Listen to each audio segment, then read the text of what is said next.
दरअसल कोरोना संक्रमण के बीच नेता प्रतिपक्ष तेजस्वी यादव भी बेरोजगारी यात्रा की शुरुआत करने वाले हैं, जिसके लिए सुगबुगाहट तेज हो गई है। तो खुद सोमवार की देर शाम 10 सर्कुलर रोड स्थित राबड़ी आवास पर तेजस्वी यादव की रथ को देखा गया। यह रथ तैयार हो रही थी, जो कि इसी रथ के माध्यम से, इसी रथ से नेता प्रतिपक्ष तेजस्वी यादव बिहार के अलग अलग जिलों में जाएंगे और युवाओं से बात करेंगे, बेरोजगारी के मुद्दे पर सवाल करेंगे।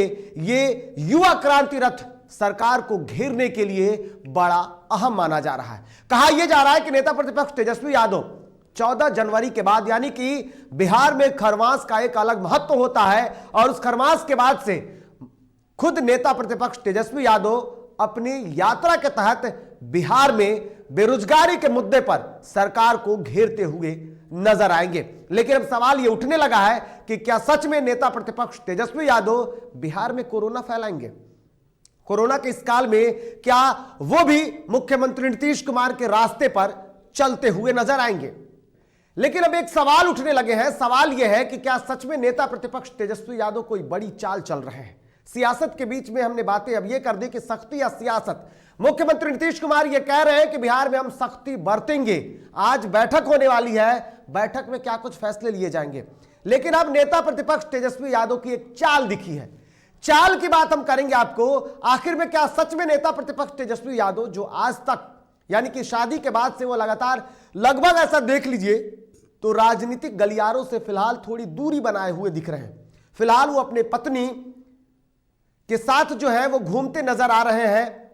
इससे पहले वो दिल्ली गए और अब, लेकिन क्या अचानक से मुख्यमंत्री के यात्रा के बीच में ही, जब उन्होंने कहा था कि वो भी बिहार में जाएंगे और बेरोजगारी यात्रा पर हल्ला बोलेंगे, लेकिन अचानक से इस कोरोना के काल में जब संक्रमण के दायरे इतने तेजी से बढ़ रहे हैं, तो तेजस्वी यादव का रथ जो है वो सजने क्यों लगा? अब इसके मायने निकाले जा रहे हैं। आपको ग्राफिक्स के जरिए हम एक एक करके समझाते हैं तेजस्वी यादव के यात्रा के मायने क्या है।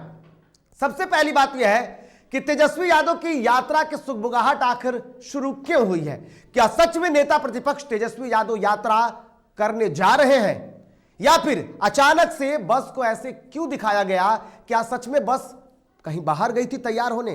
क्योंकि बस बहुत पहले से ही राबड़ी आवास पर लगी हुई थी। लेकिन अब एक बैग से सुगबुगाहट के पीछे के मायने क्या है वो भी आपको समझाऊंगा। लेकिन अगली ग्राफिक्स को देखिए।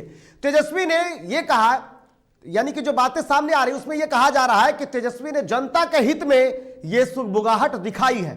यात्रा शुरुआत से सीएम नीतीश कुमार लेंगे बड़ा फैसला। सीएम कर सकते हैं समाज सुधार अभियान को बंद। कोरोना से बचाव को तेजस्वी की ये बड़ी चाल मानी जा रही है। अब चाल कैसे है जरा ये भी हम आपको समझा दें। दरअसल ये कहा जा रहा है कि नेता प्रतिपक्ष तेजस्वी यादव फिलहाल कोरोना के इस काल में कोई यात्रा के मूड में नहीं है, लेकिन इस बस को दिखाने के पीछे का राज यही है कि वो दिखाना चाहते हैं कि नेता प्रतिपक्ष तेजस्वी यादव की सुगबुगाहट बढ़ गई है। अब वो युवाओं को एकजुट करेंगे। अब वो खुद बिहार के कई जिलों में जाएंगे और बेरोजगारी के इस मुद्दे पर सरकार को घेरेंगे।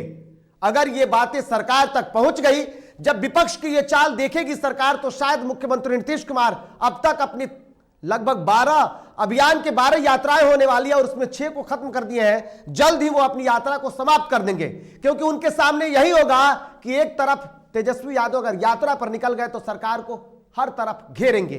तो ये उनका चाल कहा जा रहा है। ये तेजस्वी यादव की चाल है। वो फिलहाल किसी यात्रा पर नहीं जाने वाले हैं, बल्कि वो दिखा रहे हैं कि तेजस्वी की सुगबुगाहट बढ़ गई है। अब वो बेरोजगारी के मुद्दे पर सरकार पर घेरेंगे और सरकार पर एक दबाव बनाएंगे, ताकि सरकार को मजबूरन या मुख्यमंत्री नीतीश कुमार को मजबूरन अपनी उस यात्रा को रोकना पड़े।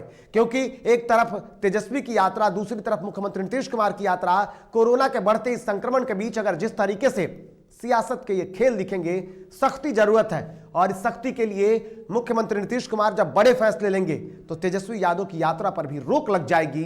तेजस्वी यादव भी अपनी यात्रा नहीं करेंगे और नतीजन कोरोना तो रुकेगा ही, लेकिन मुख्यमंत्री की यात्रा भी रुक जाएगी। और ऐसे में इसके कई मायने निकाले जा रहे हैं। अब यह देखना होगा कि क्या कुछ होता है, क्या सख्ती बरती जाती है या अब भी सियासत होता रहेगा। लेकिन आपसे डीटीवी भारत निवेदन करता है कि आप कोरोना के इस संक्रमण के बीच में मास्क लगाएं, सैनिटाइजर का प्रयोग करें, सोशल डिस्टेंसिंग का पालन करें और देखते रहें DTV भारत। फिलहाल इतना ही, नमस्कार।